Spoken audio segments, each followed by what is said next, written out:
Hi everyone, I'm Slaya, and today I'll show you two different methods for adding gradient text in Canva. If you're ready, let's begin. First, log into the Canva website. Then add the text you want to have a gradient effect to your design. Then click on Text once. Then click on the color selection palette above. Scroll down the color window that opens on the left. You can add a gradient effect to your text from this section. To see all gradient colors, click See All.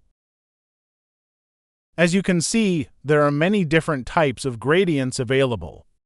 Now let's move on to the second method. Click on Apps on the left side. Type gradient into the search bar and press Enter. Click this. Scroll down the Type Gradient window that opens and customize the text. After customizing it as you like, click Add to Design.